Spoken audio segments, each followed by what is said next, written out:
आप लोगों को नहीं मिलेगा, मिलेगा तो सिर्फ मेरे चैनल पे, इस बात का दावा करता हूं। देखिए सामाजिक विज्ञान में बहुत सारे टीचरों आपको ये कहेंगे कि बहुत काफी पूरा काफी भर दोगे तो पूरा का पूरा नंबर आपको मिल जाएगा। ऐसा कुछ नहीं होता है, काफी भरने से आप लोगों को नंबर नहीं मिलता है।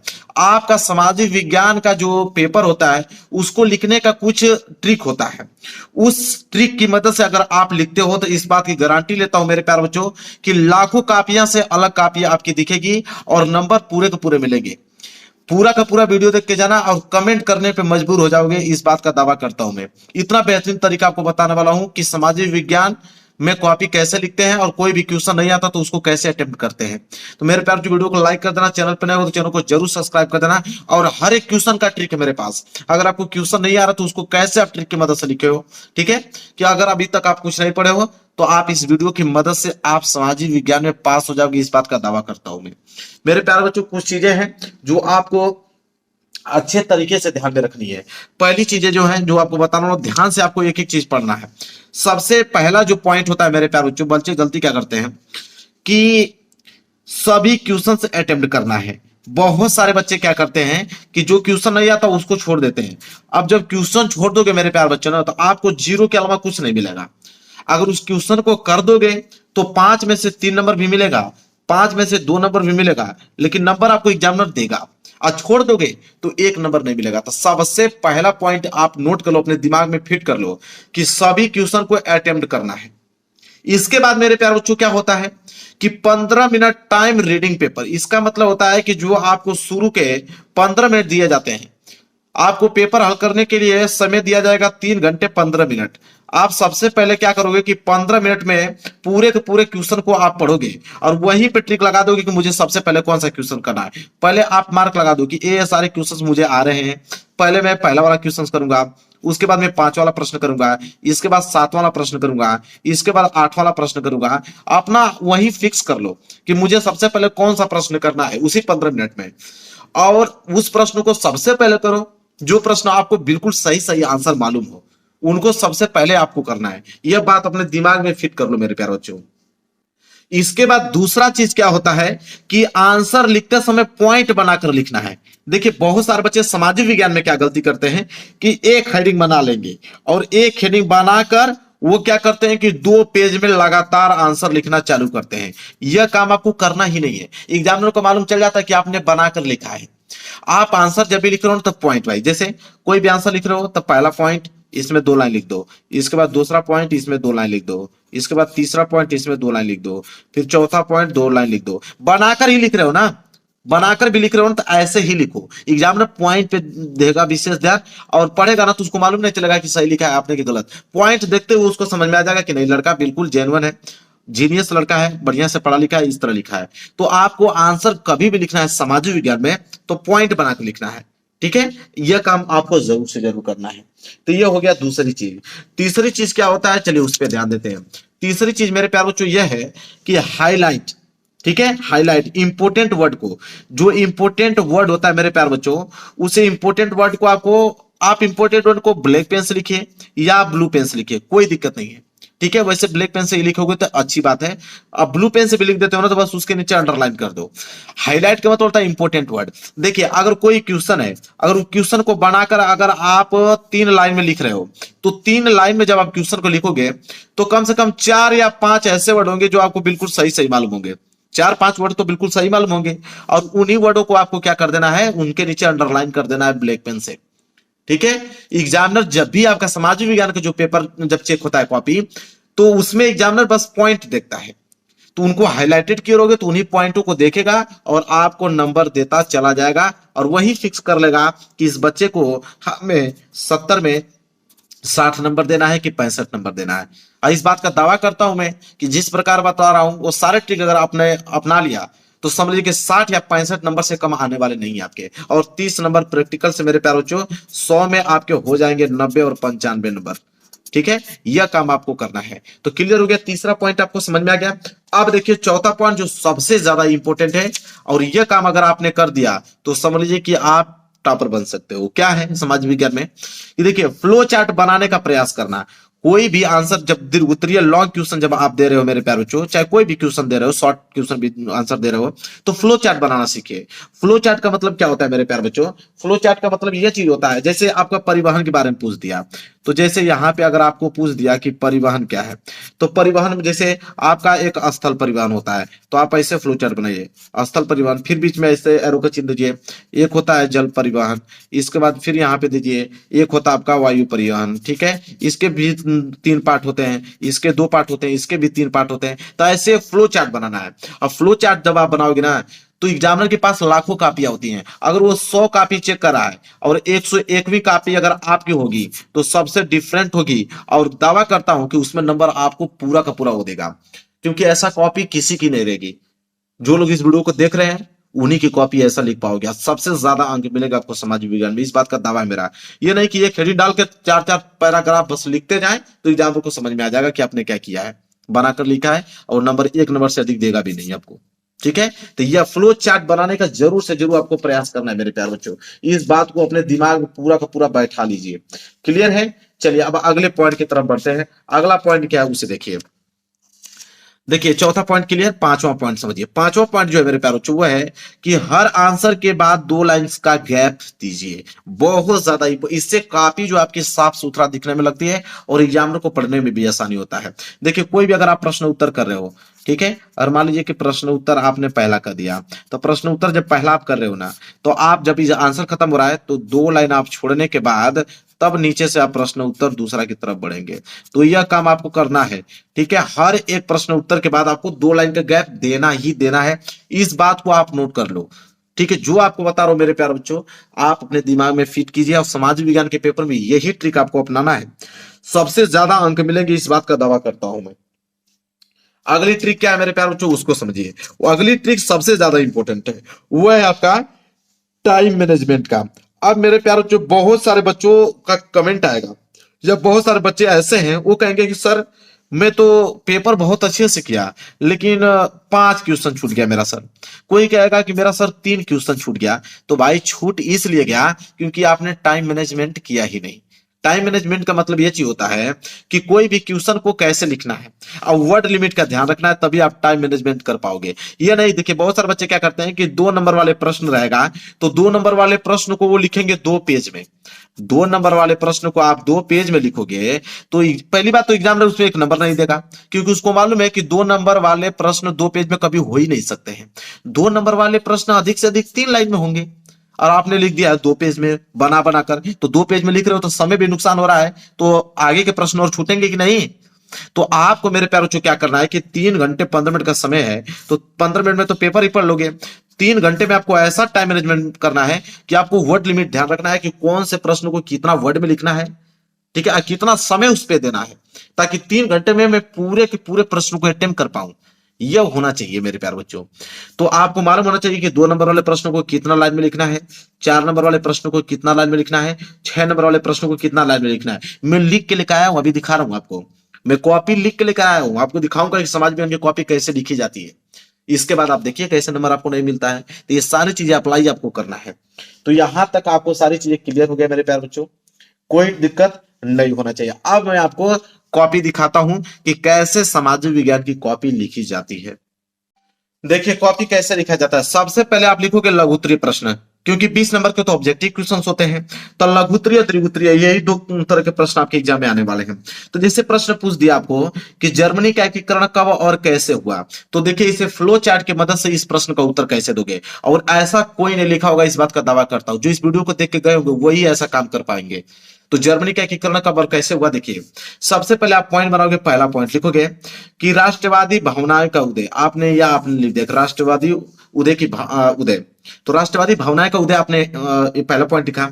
एरो का चिन्ह देखे फ्लो चार्ट में। इसके बाद दूसरा पॉइंट आपने लिखा कि 1848 में निर्वाचित संसद बना। इसके बाद तीसरा पॉइंट लिखोगे कि राजशाही और फौज द्वारा दमन हुआ। इसके बाद चौथा पॉइंट लिखोगे यहाँ पे कि प्रशासन का नेतृत्व किया गया। इसके बाद पांचवा ऑटोमान बिस्मार्क की भूमिका उसमें निभाई। इसके बाद छठवां 3 युद्ध हुआ, और 3 युद्ध होने के बाद फिर जर्मनी साम्राज्य की घोषणा किया गया, और लास्ट में 18 जनवरी 1871 को जो है वो जर्मनी का एकीकरण पूरा हुआ। तो देखिए इसे बोलते हैं फ्लो चार्ट। ऐसे अगर लिखोगे मेरे प्यार बच्चों तो 4 नंबर का आपका लघुत्तरीय प्रश्न आता है, 4 में 4 नंबर एग्जामिनर देगा, 1 नंबर नहीं काटेगा। इस बात का मेरा दावा है, 1 नंबर नहीं काट सकता मेरे प्यारे बच्चों। तो इसे बोलते हैं फ्लो चार्ट। यही काम आपको करना है। समझ में आ गया आप लोगों को फ्लो चार्ट कैसे बनाना है? तो ऐसे बनाकर आपको लिखना है। इसके बाद और मैं प्रश्न दिखाता हूं आपको। देखिए एक प्रश्न और दिखाता हूं, ये भी आपका लघुत्तरीय है, फिर दीर्घोत्तरीय भी दिखाऊंगा ताकि आप वर्ड लिमिट का ध्यान रख पाओ। जैसे आपको प्रश्न दे दिया कि सांप्रदायिकता लोकतंत्र के लिए हानिकारक क्यों है, 2 तर्क दीजिए, 2-2 नंबर का है। अब इसको क्या करेंगे कि 4 नंबर का प्रश्न हो गया। कुछ बच्चे क्या करेंगे कि ये कठिन डाल के लगेंगे 2-3 पेज में लिखने, नहीं, सिंपल हेडिंग डालना है, सांप्रदायिकता लोकतंत्र के लिए हानिकारक है। अब देखिए पहली हेडिंग बस हमने लिखा है यहाँ पे, ठीक है, कि समुदाय के राजनीतिक प्रभुत्व स्थापित, ठीक है। और उसमें मैंने बस 3 ही लाइन छोटा सा लिखा है कि सांप्रदायिकता सोच अक्सर अपने धार्मिक समुदाय राजनीतिक प्रभुत्व स्थापित करने के लिए फिराक रहती है। बस हो गया, इतना ही आपको लिखना है। ये नहीं अब एग्जामिनर 2 नंबर इस पे आपको दे देगा, ये नहीं कि 2 नंबर के लिए आपको 1 पेज लिखना पड़ेगा बनाकर। वो जान जाएगा कि भाई 2 नंबर के लिए 1 पेज लिखा नहीं जाता है, 2 नंबर के लिए 2-3 लाइन ही काफी है। इसके बाद देखिए फिर दूसरी हेडिंग हमने क्या डाला यहाँ पे कि हिंसा दंगा और नरसंहार। अब देखिए इसमें भी मैंने 3 बस लाइन छोटा सा डाला है और एग्जामिनर चेक करेगा 2 नंबर आपको दे देगा। यही होता है कॉपी लिखने का सही तरीका जो समाज विज्ञान का यही है। कुछ बच्चे क्या करते हैं बस बनाकर लिखते चले जाते हैं, लिखते चले जाते हैं, उनका प्रश्न भी लास्ट में छूट जाता है और 1 नंबर भी नहीं मिलता है। ठीक है, तो ये काम आपको करना है, ऐसे लिखना है। अब मैं आपको दिखाता हूं कि जो 6 नंबर वाले प्रश्न हैं उसको हम लोग कितने वर्ड में लिखते हैं और कैसे लिखा जाता है। तो देखिए यहाँ पे दीर्घोत्तरीय प्रश्न है। तो प्रश्न पूछा है कि संघवाद क्या है, भारत के संघीय ढांचे की 4 विशेषताएं बताइए। अब 2 नंबर तो संघवाद में मिलेगा और 4 विशेषता पे 1-1 नंबर मिलेगा। तो इसको कैसे लिखेंगे? सबसे पहले हम लोग संघवाद हेडिंग डालेंगे। संघवाद हेडिंग डालने के बाद बस इतना ही मैं लिखा हूं कि संघीय शासन व्यवस्था में सर्वोच्च सत्ता केंद्रीय प्राधिकार और उनके विभिन्न अनुसंघीय इकाइयों के बीच बढ़ जाती है, जिसे हम संघवाद कहते हैं। बस भाई हो गया, 2 नंबर एग्जामिनर दे देगा इतना में। इसके बाद 4 विशेषता इसकी पूछा है तो लिखेंगे कि भारत के संघीय ढांचे की 4 विशेषता। बस 4 विशेषता में क्या लिखेंगे? पहला कि 2 से 2 अधिक स्तर, दूसरा होता है अलग अलग अधिकार क्षेत्र, तीसरा होता है मौलिक प्रावधानों के लिए बदलाव दोनों की सहमति, और चौथा होता है राजस्व के अलग अलग स्रोत। ये 4 है मेरे प्यारे बच्चों। अब इन चारों की हेडिंग बना के 2-2 लाइन लिख दीजिए। अब इन चारों की हेडिंग मैंने बनाया है, देखिए। तो पहली हेडिंग है कि 2 से अधिक, 2 या 2 से अधिक स्तर वाली क्या होता है, तो लिखेंगे कि वहां सरकार 2 या 2 से अधिक स्तर वाली होती है। बस 1 नंबर मिल गया भाई आपको। इसके बाद दूसरा है अलग अलग अधिकार क्षेत्र। तो देखिए 3 लाइन मैंने लिखा है, 1 नंबर यहां से मिल गया। अब 1 नंबर के लिए क्या 1 पेज लिखोगे? एग्जामिनर को नहीं मालूम है कि 1 नंबर का है तो कितना लाइन होना चाहिए? तो ये होता है 1 नंबर का है, 2-3 लाइन बहुत काफी है। इसके बाद तीसरा है मौलिक प्रावधानों के लिए बदलाव दोनों की सहमति। लो भाई 1 नंबर यहां से भी मिल गया। इसके बाद है चौथा कि राजस्व के अलग अलग स्रोत, इसमें भी लिखा है, 1 नंबर मिल गया। आप बताइए कौन कौन सा ऐसा एग्जामिनर जो 6 में 6 नंबर आपको नहीं देगा? पूरा इतना पॉइंट बनाकर आपने लिखा है। अब बहुत सारे बच्चे तो हेडिंग डालते ही नहीं है। अगर 6 नंबर वाला प्रश्न है तो बस संघवाद हेडिंग डालने के बाद पूरा का पूरा लिखना चालू कर देंगे, तो वो कौन सा तरीका भाई? उसमें नंबर मिलेगा? कभी नहीं मिल पाएगा। तो आपको पॉइंट बनाकर हेडिंग बनाकर ऐसे लिखना है, जैसे मैं आप दिखाऊंगा लाइव प्रूफ आपको लिख के लेके आया हूं अपने हाथों से, ताकि आप देख पाओ कि कैसे लिखा जाता है। अगर इस तरह अगर आप एग्जाम में लिखते हो तो मेरा दावा है 101% का कि समाज विज्ञान में आपसे बेहतर अंक कोई नहीं ला सकता है। आज मैं आप लोगों को बताने वाला हूं मानचित्र कार्य, ठीक है, जो कि समाज विज्ञान में 10 नंबर के लिए प्रश्न बनते हैं। 5 नंबर इतिहास से और 5 नंबर भूगोल से बनते हैं मानचित्र वाला। तो आज वीडियो में कंप्लीट मैं आप लोगों को बता रहा हूं। कोई भी यूट्यूबर जो होता है बस 5 या 7 क्वेश्चन कराता है, लेकिन मैं पूरे किताब के मैं बता रहा हूं कि पूरे किताब के महत्वपूर्ण जितने भी आप लोगों के हैं सभी मानचित्र में मैं आप लोगों को दिखा देता हूं। मानचित्र में भर के लेकर आया हूं सारे प्रश्न, बहुत सारे मानचित्र, जितने भी मानचित्र से प्रश्न आते हैं सारे मैंने प्रश्न एक ही वीडियो में कवर कर दिया है। वीडियो को लाइक कर देना, चैनल पर नए हो तो चैनल को जरूर सब्सक्राइब कर लेना। देखिए सबसे पहले इतिहास, ठीक है, इतिहास में आप लोगों का एक चैप्टर है भारत में राष्ट्रवाद। तो भारत में राष्ट्रवाद जो चैप्टर है उससे मानचित्र सिर्फ पूछता है, ठीक है। इसके बाद आप लोगों का कितने नंबर का पूछता है? वो 5 नंबर का। भारत में राष्ट्रवाद चैप्टर से 5 नंबर के मानचित्र पूछे जाते हैं। इसके बाद आता है भूगोल, और भूगोल में यहां पे 3 चैप्टर हैं। पहला है संसाधन एवं विकास, और दूसरा चैप्टर है जल संसाधन, और तीसरा है कृषि। इन तीनों से मिलाकर कितने नंबर का पूछता है? 5 नंबर का मानचित्र कार्य पूछता है। तो टोटल 10 नंबर के मानचित्र पूछते हैं। सबसे पहले हम लोग इतिहास वाला कवर करेंगे। ठीक है, सबसे पहले हम लोग इतिहास में कवर करेंगे, और इतिहास में आप लोगों का पहला पॉइंट लिखो कि भारत में नव जागरण एवं स्वतंत्रता संघर्ष के केंद्र। ठीक है, और चैप्टर का नाम है भारत में राष्ट्रवाद। अब जो देखो कितने प्रश्न बनते हैं, वेरी वेरी मोस्ट इंपोर्टेंट प्रश्न है जो कि आपके एग्जाम में आएंगे, 100% आएंगे, उसको कोई रोक ही नहीं सकता है। पहला प्रश्न है कि वह स्थान जहां जलियांवाला बाग का हत्याकांड हुआ, तो जलियांवाला बाग हत्याकांड कहां पे हुआ, तो देखिए आंसर में लिखा है अमृतसर। तो एक तो आप लोगों को उत्तर भी बताना है, साथ ही साथ मानचित्र में दिखाओगे तभी जाके एक नंबर मिलेगा। आधे नंबर देखो, आधे नंबर आपको आंसर पे मिलते हैं और आधे नंबर आपको मानचित्र पे मिलते हैं, तब जाकर टोटल एक नंबर मिलता है एक प्रश्न पे। तो वह स्थान जहां जलियांवाला बाग का हत्याकांड हुआ, अमृतसर में हुआ था। अब इसको हम लोग देखेंगे मैप में कि अमृतसर का लोकेशन कहाँ है। तो आप मैप देख सकते हो, मैप है, और मैप में यह वाला लोकेशन आप देखो, यह वाला लोकेशन कहलाएगा अमृतसर। मैं लोकेशन दिखा देता हूं, आप इंडिकेट करके अच्छे से लिख लो, यह लोकेशन अमृतसर कहलाएगा। इसको मैं साइड करता हूं, लोकेशन समझ में आ गया। दूसरा देखिए, दूसरा प्रश्न है वह स्थान जहां नील की खेती करने वाले किसानों का आंदोलन हुआ। तो नील की खेती करने वाले किसानों का आंदोलन कहाँ हुआ, चंपारण में हुआ था। कहां पे हुआ था मेरे प्यारे बच्चों, चंपारण में। अब चंपारण आपने बता दिया, आधे नंबर तो मिल गए, लेकिन चंपारण को आपको दिखाना पड़ेगा मैप में, तब जाके आधा नंबर और मिलेंगे।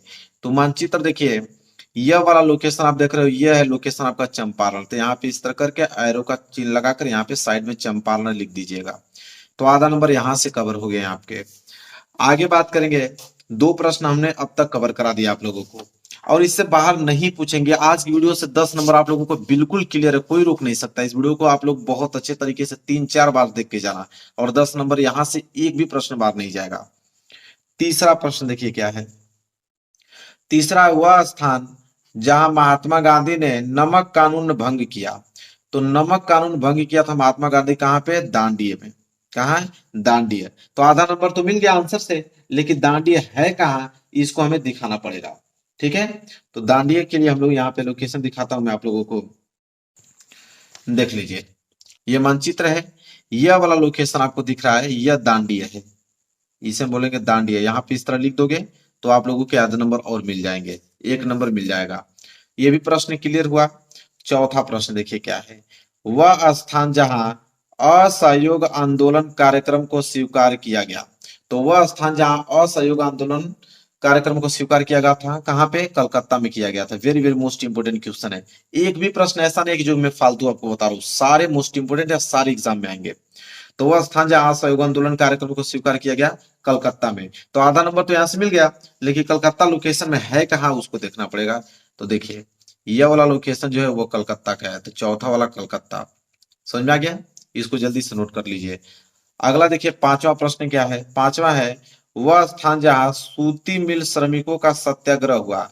तो सूती मिल श्रमिकों का सत्याग्रह कहाँ हुआ, अहमदाबाद में, जो कि कहाँ पड़ता है, गुजरात में पड़ता है। तो अहमदाबाद का लोकेशन मैं आप लोगों को दिखाता हूँ, जल्दी से आप उसको नोट कीजिए। देखिए मानचित्र में यहाँ पे दिखाता हूँ, ये है आपका अहमदाबाद, ये वाला लोकेशन दिख रहा है, यहाँ पांचवा लिखा हूं मैं, पांचवा का आंसर अहमदाबाद। इसके बाद क्वेश्चन नंबर 6, क्वेश्चन नंबर 6 है कि वह स्थान जिसकी घटना के कारण महात्मा गांधी ने असहयोग आंदोलन स्थगित किया। तो कौन सा वो घटना था जिसके कारण महात्मा गांधी ने असहयोग आंदोलन स्थगित किया, तो वह घटना था चौरी चौरा कांड। तो चौरी चौरा कहाँ पड़ता है, चलिए देख लेते हैं। तो चलिए मैं दिखाता हूँ चौरी चौरा। तो यह वाला लोकेशन आप देख लो, यह वाला लोकेशन क्या है, चौरी चौरा। ये वाला लोकेशन आप देख रहे हो, चौरी चौरा है। ठीक है, यहाँ कुछ में यहाँ पे भी दिया होता, उत्तर प्रदेश इस वाले में भी दिया होता, तो यहाँ पे भी आप कर सकते हो, कोई दिक्कत नहीं। थोड़ा बिंदु इधर उधर हो सकता है, उससे कोई डाउट नहीं, आपको नंबर पूरे मिलेंगे। तो ये चौरी चौरा है। इसके बाद सातवां प्रश्न देखिए क्या है, सातवां है वह स्थान जहां किसान सत्याग्रह आंदोलन हुआ। तो किसान सत्याग्रह आंदोलन हुआ खेड़ा में, कहाँ पे, खेड़ा, जो कि पड़ता क्या है, गुजरात में पड़ता है। तो चलिए मैं गुजरात का आप लोगों को लोकेशन दिखा देता हूँ, देखिए यहाँ पे। ठीक है, देखिए खेड़ा जो कि गुजरात में पड़ता है, यह वाला लोकेशन आप देख रहे हो, यह आपका खेड़ा। ये सातवां वाला प्रश्न है, तो ये भी प्रश्न क्लियर हो गया सातवां। एक प्रश्न और 8वां इसका बचा है, वह स्थान जहाँ काशी हिंदू विश्वविद्यालय है। तो काशी हिंदू विश्वविद्यालय कहाँ पे है? वाराणसी में। कहाँ पे? वाराणसी में। तो चलिए देखिए वाराणसी का मैं लोकेशन आपको दिखा देता हूँ। देखिए ये है वाराणसी का लोकेशन, ये है आपका वाराणसी का लोकेशन। तो 8वां प्रश्न, 8 प्रश्न अब तक हमने क्या किया, आप लोगों को बिल्कुल क्लियर करा दिया। यहां तक क्लियर है। चलिए फिर उसी में दूसरा पॉइंट आता है कि भारतीय राष्ट्रीय कांग्रेस के अधिवेशन, भारतीय राष्ट्रीय कांग्रेस के अधिवेशन से प्रश्न बनते हैं। और पहला प्रश्न देखिए क्या है कि वह स्थान जहां कांग्रेस का प्रथम अधिवेशन हुआ। तो कांग्रेस का प्रथम अधिवेशन कहाँ हुआ? मुंबई में। कहाँ पे हुआ मेरे प्यारे बच्चों? मुंबई में। तो आधा नंबर तो यहां से मिल गया, लेकिन मुंबई कहाँ पे है उसको दिखाना पड़ेगा लोकेशन में। देखिए यह वाला लोकेशन जो है आप लोगों का मुंबई। तो पहला वाला का आंसर क्या हो जाएगा? मुंबई हो जाएगा। क्लियर है आप लोगों को? समझ में आ गया? चलिए दूसरा प्रश्न देख लेते हैं। दूसरा प्रश्न क्या है कि वह स्थान जहां वर्ष 1920 में कांग्रेस अधिवेशन हुआ। तो 1920 में भी कांग्रेस अधिवेशन कहाँ पे हुआ था? तो कलकत्ता में हुआ था। कहाँ पे? कलकत्ता में हुआ था। कलकत्ता का लोकेशन में दिखाता हूँ आप लोगों को, देखिए ध्यान से। यह वाला लोकेशन जो है वो कलकत्ता का लोकेशन है। ठीक है, चलिए नोट कर लीजिए, एक नंबर यहां से भी क्लियर हो गया। तीसरा प्रश्न है वह स्थान जहां भारतीय राष्ट्रीय कांग्रेस की स्थापना हुआ। तो भारतीय राष्ट्रीय कांग्रेस का स्थापना का हुआ था मुंबई में। तो इसका आंसर भी मुंबई ही है। तो मुंबई का लोकेशन तो मैंने पहले वाला आंसर के दिखाया ही था। तो वहीं से एरो खींचकर तीसरा वाला का आंसर लिख देंगे मुंबई। ठीक है, एक ही लोकेशन के दोनों आंसर हैं। इसके बाद चौथा प्रश्न देखिए क्या है कि वह स्थान जहां वर्ष 1927 में कांग्रेस का अधिवेशन हुआ। तो 1927 में कांग्रेस का अधिवेशन कहाँ पे हुआ था? मद्रास में। और 1920 में कहाँ हुआ था? कलकत्ता में। तो 1927 में कांग्रेस का अधिवेशन मद्रास में हुआ था। तो मद्रास का मैं लोकेशन में आपको दिखा देता हूँ, क्योंकि आधे नंबर उसमें मिलेंगे। तो ये वाला लोकेशन जो है वो मद्रास का है। जल्दी से आप नोट कर लीजिए क्या है? मद्रास का। आगे बढ़ेंगे और 5वां प्रश्न देखेंगे। 5वां प्रश्न है वह स्थान जहां वर्ष 1929 में कांग्रेस का अधिवेशन हुआ। 1929 में कांग्रेस का अधिवेशन कहाँ हुआ था? तो लाहौर में हुआ था। सबको डेट वाइज याद करना है आप लोगों को। ठीक है, 1929 में कहाँ हुआ था कांग्रेस का अधिवेशन? लाहौर में। ठीक है, लाहौर देख लो आप। ये वाला लोकेशन जो है वो क्या है? लाहौर है। 5वें का आंसर यहाँ पे होगा, जल्दी से आप इसको नोट कर लीजिए। एक स्थान और बचा है यहाँ पे, देखिए क्या है। वह स्थान जहां कांग्रेस और मुस्लिम लीग का वर्ष 1916 में समझौता हुआ। तो वो हुआ था लखनऊ में। कहाँ पे हुआ था? लखनऊ में, जो कि यहाँ पे आप लोगों का लखनऊ है। देखिए कुछ मानचित्र में यहाँ पे दिखाई देगा, ठीक है, इंडिया इसमें दिखाई गया है। ठीक है, तो आप इसमें भी आप बना सकते हो, कुछ में यहाँ पे दिखाई गया। तो आपको कोई टेंशन लेने की जरूरत नहीं है, बिंदु आपके इधर उधर हो सकते हैं, कोई दिक्कत नहीं है। आपको आंसर पूरे मिलेंगे। अलग अलग मानचित्र के कोई बड़ा मानचित्र दे देता तो उसमें ये ग्राफ जो होते हैं बड़े बड़े हो जाते हैं। कुछ छोटा मानचित्र दे देता तो उसमें ग्राफ छोटे छोटे हो जाते हैं, तो बिंदु इधर उधर हो जाता है। तो उससे कोई घबराने वाली बात आपको नहीं है। लोकेशन आप ये वाला देखिएगा, लखनऊ। क्लियर है? चलिए अब आएंगे इतिहास का काम खत्म। इतिहास का काम बिल्कुल क्या हो गया? खत्म हो गया। अब यहां से भूगोल। इतिहास के उतने प्रश्न अगर आपको तैयार है तो 5 नंबर के मानचित्र आप बिल्कुल आप आसान तरीके से कर डालोगे, कोई दिक्कत नहीं है। अब यहाँ पे आ गया भूगोल। अब भूगोल में पहला जो हम लोगों को चैप्टर कवर करेंगे, संसाधन एवं विकास से। संसाधन एवं विकास से हम लोग यहाँ पे कवर करने वाले हैं। और पहला प्रश्न संसाधन एवं विकास से पूछता है यहाँ पे कि भारत के राजनीतिक मानचित्र पे आपको दर्शाना है। पहला, दूसरा, तीसरा, चौथा, पांचवा, 5 प्रकार के मृदा के प्रकार पूछता है। ठीक है, मृदा के प्रकार पूछता है आप लोगों को। तो मैं 5 प्रकार की मृदा का प्रकार आपको बता देता हूँ, और वही मानचित्र में पूछता है। जैसे पूछेगा कि काली मृदा का लोकेशन बताओ, काली मृदा कहाँ पाई जाती है, लोकेशन बताओ। तो काली मृदा का लोकेशन यह है। ठीक है, ये पहला वाला। दूसरा, मरुस्थलीय या शुष्क मृदा। दूसरा जो प्रकार होता है मृदा का, मरुस्थलीय या शुष्क मृदा होता है, जो कि यहाँ पे आप लिख लो। ठीक है, दूसरा हो गया मरुस्थलीय या शुष्क मृदा। तीसरा कौन प्रकार होता है? तो तीसरा होता है पर्वतीय मृदा, जिसे हम लोग वन मृदा के नाम से भी जानते हैं। तो उसका लोकेशन यह है, पर्वतीय मृदा, वन मृदा। चौथा जो मृदा का प्रकार होता है वो होता है पर्वतीय मृदा या वन मृदा।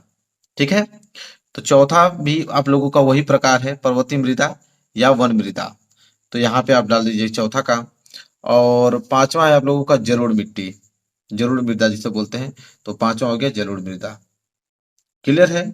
चलिए तो यहाँ पे पांचों मृदाओं के हमने नाम यहाँ पे आप लोगों को बता दिया लोकेशन सहित। तो यहाँ पे पहला पॉइंट तो यहाँ से बनता है। इसके बाद संसाधन विकास कवर हुआ। अब जल संसाधन से प्रश्न बनते हैं। किससे बनते हैं? जल संसाधन से। जल संसाधन में पूछेगा कि दिए गए मानचित्र पर निम्न बांधों को चिन्हित कीजिए। बांध से एक प्रश्न तो आपसे पूछेगा ही पूछेगा, बांध से। तो चलिए बांध वाला मैं प्रश्न आप लोगों को कवर कराता हूं। जैसे यहाँ पे पूछेगा आपसे ना कि हीराकुंड बांध बताइए, तुंगभद्रा बांध किस लोकेशन पे है, भांगड़ा या नागल बांध बताइए, चौथा सलाल बांध, पांचवा टिहरी बांध और छठवां सरदार सरोवर बांध और सातवां राणा प्रताप सागर बांध। 7 प्रकार के बांध हैं और सातों प्रकार के बांधों का मैं आपको दिखाता हूँ। चलिए तो हीराकुंड बांध का लोकेशन मैं आपको दिखाता हूँ। देखिए ध्यान से आप लोग, पहला आप लोगों का हीराकुंड बांध, यहाँ पे मैं छोटा कर देता हूँ ताकि आपको दिखे अच्छे से। ये वाला लोकेशन हीराकुंड बांध का है, जल्दी से आप लोग बस नोट करते रहिए। ये हीराकुंड बांध। दूसरा तुंगभद्रा बांध, तो तुंगभद्रा बांध का मैं लोकेशन दिखाता हूँ। यहाँ पे देखिए ये वाला लोकेशन जो है वो तुंगभद्रा बांध का है। इसके बाद आगे बढ़ोगे तो भागड़ा नागल बांध, तो भागड़ा नागल बांध ये वाला लोकेशन, ये जो लोकेशन आप देख रहे हो ये भागड़ा नागल बांध का, ठीक है। इसके बाद आप लोगों का चौथा जो आता है वो सलाल बांध आता है, ठीक है। सलाल बांध बहुत इंपॉर्टेंट, बहुत बार एग्जाम में आ चुका है। तो सलाल बांध का लोकेशन आप जल्दी से लिख लो, यहाँ पे ये वाला लोकेशन सलाल बांध का है। पांचवा है टिहरी बांध, टिहरी बांध यहाँ पे आइए, ये वाला लोकेशन जो है वो टिहरी बांध का है। पांचवा देखिए टिहरी बांध लिखा है। इसके बाद आपका सरदार सरोवर बांध, सरदार सरोवर बांध ये वाला लोकेशन है। ये देखिए ये वाला लोकेशन जो है सरदार सरोवर बांध का है। जल्दी से आप वहां पे ट्रिक लगा लीजिए। इसके बाद आप लोगों का राणा प्रताप सागर बांध, तो राणा प्रताप सागर बांध यहाँ है, यहाँ से मैंने एरो देखे यहाँ पे लिखा है राणा प्रताप सागर बांध। तो यहाँ पे बांधों से यहाँ पे 7 प्रकार के बांध पूछे जाते हैं, इसमें से कोई एक ही बांध आप लोगों को देगा। इसके बाद आइए कृषि में, ठीक है। इसके बाद कृषि से प्रश्न क्या पूछे जाते हैं उसको देखते हैं हम लोग। देखिए कृषि से प्रश्न आपसे पूछेगा कि गेहूं का सबसे बड़ा उत्पादक राज्य, तो गेहूं का सबसे बड़ा उत्पादक राज्य क्या है? पंजाब। क्या है? पंजाब है। तो पंजाब यहाँ पे हम लोग देखेंगे कि पंजाब का लोकेशन क्या है, यहाँ पे ये वाला लोकेशन पंजाब का लोकेशन कहलाता है। इसके बाद है दूसरा कि सर्वाधिक जूट उत्पादक राज्य, तो सर्वाधिक जूट उत्पादक राज्य कौन सा है? पश्चिम बंगाल है। तो पश्चिम बंगाल का लोकेशन दिखाएं, देखिए यहाँ पे है पश्चिम बंगाल का लोकेशन। तो आधा नंबर उसमें मिलेगा, आधा नंबर इसमें मिलेगा। पश्चिम बंगाल का लोकेशन आपको नोट कर लीजिए। इसके बाद है आप लोगों का तीसरा, कॉफी का सबसे बड़ा उत्पादक राज्य है। तो कॉफी का सबसे बड़ा उत्पादक राज्य तो कर्नाटक है। क्या है? कर्नाटक है। तो कर्नाटक का मैं लोकेशन आपको दिखाता हूँ। ये वाला लास्ट वाला लोकेशन देखिए, कर्नाटक का ये लोकेशन है। आगे बढ़ेंगे और अगला प्रश्न देखेंगे। चावल का सबसे उत्पादक राज्य जो कि बिहार है। चावल का सबसे उत्पादक राज्य बिहार, और बिहार में दिखा देता हूँ यहाँ पे ये वाला लोकेशन जो है बिहार का है। चावल का सबसे उत्पादक राज्य बिहार। इसके बाद है पांचवा, मूंगफली का सबसे बड़ा उत्पादक राज्य है। तो मूंगफली का सबसे बड़ा उत्पादक राज्य गुजरात है। क्या? बांग्लादेश ग्रामीण बैंक की स्थापना की गई थी। बांग्लादेश ग्रामीण बैंक की स्थापना कब की गई थी, ये आपसे पूछा गया है। वेरी इंपॉर्टेंट क्वेश्चन है। तो जो है कि बांग्लादेश ग्रामीण बैंक की स्थापना 1970 में की गई थी, ना कि 1960 में की गई थी। अगला क्वेश्चन है, निम्नलिखित में से कौन सा खनिज धात्विक है? यानी जो खनिज होते हैं ना, ये 2 प्रकार के होते हैं। एक धात्विक होता है, अब समझिए, अभ्रक और लौह अयस्क। तो इसमें से कौन सा करेक्ट आंसर होगा, यानी निम्न में से कौन सा खनिज धात्विक है? तो आपका ऑप्शन नंबर बी है, यानी लौह अयस्क। अगला क्वेश्चन है, निम्न में से कौन सी रबी की फसल है? यानी रबी की फसल कौन सी फसल कही जाती है? जैसे आप लोगों ने देखा होगा, जो है कि रबी की फसल वह फसल होती है जो ठंडक शुरुआत होने से पहले, यानी नवंबर या अक्टूबर माह में बोई जाती हैं, उन्हें हम क्या कहते हैं? रबी की फसल कहते हैं। तो उसमें से ऑप्शन नंबर 1 चना है, ऑप्शन नंबर बी कपास है। तो आपका ऑप्शन नंबर 1 करेक्ट होगा, यानी चना होगा। यानी रबी की फसलें वह फसलें होती हैं जो नवंबर माह में बोई जाती हैं और वही अप्रैल में कटती हैं। तो उस समय हमारी रबी की फसल यानी ठंडक के मौसम में आती हैं। खरीफ की फसलें वह फसलें होती हैं जो गर्मियों के मौसम में बोई जाती हैं। इस प्रकार से बहुत सी फसलें होती हैं। अगला क्वेश्चन है कि निम्न में से किस राज्य में सोयानी खेती की जाती है? यानी सोयानी का मतलब ये होता है कि सीढ़ीदार खेती। आप यहाँ ब्रैकेट में लिख सकते हो सीढ़ीदार खेती। तो देखिए सीढ़ीदार खेती कौन से मतलब कौन से राज्य में की जाती हैं, उत्तराखंड या पंजाब? तो देखिए पंजाब जो इलाका है यहाँ तो सीढ़ीदार खेती की नहीं जाती है, तो आपका ऑप्शन नंबर ए उत्तराखंड है। देखिए सीढ़ीदार खेती वहाँ की जाती है जहाँ पहाड़ी इलाके होते हैं, जैसे कुछ यूं पहाड़ बने हुए हैं ना, तो ऐसे पहाड़ों पे जो आप लोग खेती करोगे तो कैसी होंगी ना, तो वहाँ सीढ़ीदार ही खेती की जाती है। अगला क्वेश्चन है कि श्रीलंका में कौन सा बहुसंख्यक वर्ग है? आपका ऑप्शन ए है तमिल, ऑप्शन बी है सिंगली।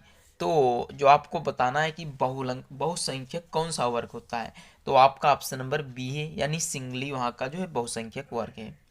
अगला क्वेश्चन है कि निम्न में से कौन सा विषय संघ सूची में है, यानी संघ सूची? तो ऑप्शन नंबर ए शिक्षा है, ऑप्शन नंबर बी प्रतिरक्षा है। तो ऑप्शन नंबर 20 क्वेश्चन का करेक्ट आंसर है। अगला क्वेश्चन है दोस्तों, 1944 में ब्रिटेन वुड्स सम्मेलन कहाँ आयोजित किया गया था? वेरी इंपॉर्टेंट क्वेश्चन है दोस्तों, ऐसे क्वेश्चन जरूर बोर्ड एग्जाम में पूछे जाते हैं। ब्रिटेन वुड्स सम्मेलन कहाँ आयोजित किया गया था? आपका ऑप्शन नंबर ए है अमेरिका, ऑप्शन नंबर बी है भारत। तो इसका जो सही आंसर होगा वो ऑप्शन नंबर ए है, यानी अमेरिका में ब्रिटेन वुड्स सम्मेलन का आयोजन किया गया था। अगला क्वेश्चन है कि दोस्तों ये क्वेश्चन को हल्के में मत लेना, ये क्वेश्चन बहुत ही इंपॉर्टेंट है और ऐसे ही क्वेश्चन आप सभी को बोर्ड एग्जाम में देखने को मिलेंगे। आप यदि इस वीडियो को 2 बार देख लेते हैं जिससे आपके सभी क्वेश्चन कंप्लीट हो जाएंगे, तो आप सभी लोगों को कोई भी दिक्कत नहीं होने वाली है बोर्ड एग्जाम में। क्वेश्चन है कि निम्नलिखित में से किस 1871 में जर्मनी का प्रथम सम्राट घोषित किया गया था? यानी 1871 में जो है जर्मनी का प्रथम सम्राट किसे घोषित किया गया था? तो आपका option number A Otto von Bismarck, option number B है कैंसर विलियम प्रथम। तो इसका जो करेक्ट आंसर होगा वो ऑप्शन नंबर बी होगा दोस्तों, कैंसर विलियम प्रथम। अगला क्वेश्चन है, सत्ता की साझेदारी के बेल्जियम मॉडल का मुख्य महत्व क्या है? यानी सत्ता की साझेदारी की बेल्जियम मॉडल का मुख्य महत्व क्या है? तो इसका ऑप्शन ए, एक ही ऑप्शन है, संप्रदायों के समान प्रतिनिधित्व दिया गया, तो यही ऑप्शन सही होगा। अगला क्वेश्चन है दोस्तों, राष्ट्रवाद का उदय सर्वप्रथम किस देश से हुआ? वेरी इंपॉर्टेंट टॉपिक है राष्ट्रवाद, आपका शायद पहला ही चैप्टर है ना, तो आप लोग ध्यान से समझिएगा कि राष्ट्रवाद का उदय सर्वप्रथम किस देश से हुआ? तो ऑप्शन ए चीन, ऑप्शन बी क्या है फ्रांस। तो फ्रांस देश से जो है राष्ट्रवाद का उदय हुआ था। अब राष्ट्रवाद किसे कहते हैं ये डेफिनेशन आप लोग याद कर लीजिएगा। अगला क्वेश्चन है कि मृदा किस प्रकार का प्राकृतिक संसाधन है? मृदा जो है वो किस प्रकार का प्राकृतिक संसाधन है, आपसे ये पूछा है। आप समझिएगा संसाधन कितने होते हैं, दो होते हैं, एक प्राकृतिक होता है, एक कृत्रिम होता है। प्राकृतिक वह संसाधन होते हैं जो हमें नेचर से प्राप्त होते हैं, यानी ईश्वर के द्वारा प्राप्त किए जाते हैं, और कृत्रिम संसाधन वह संसाधन होते हैं जो मानव द्वारा निर्मित किए जाते हैं। जैसे प्राकृतिक संसाधन पेड़ हुए, पौधे हुए, भाई ऑक्सीजन देते हैं ना, तो संसाधन ही तो हैं। और कृत्रिम संसाधन जैसे बाइक हुई, बाइसिकल हुई, ये जब जो संसाधन है ये सब कैसे हैं? कृत्रिम संसाधन होते हैं। अगला क्वेश्चन है वेरी इंपॉर्टेंट है कि निम्नलिखित, यानी ये वाला, इसमें सही आंसर कौन सा होगा? मृदा किस प्रकार का प्राकृतिक संसाधन है? तो ऑप्शन नंबर ए नवीकरणीय योग्य संसाधन। अगला क्वेश्चन है, निम्नलिखित में से पंजाब में भूमि संकुचन के क्या कारण थे? पंजाब राज्य में जो भूमि संकुचन यानी भूमि का कम होना क्या कारण था? तो अधिक सिंचाई, वहां पे अधिक सिंचाई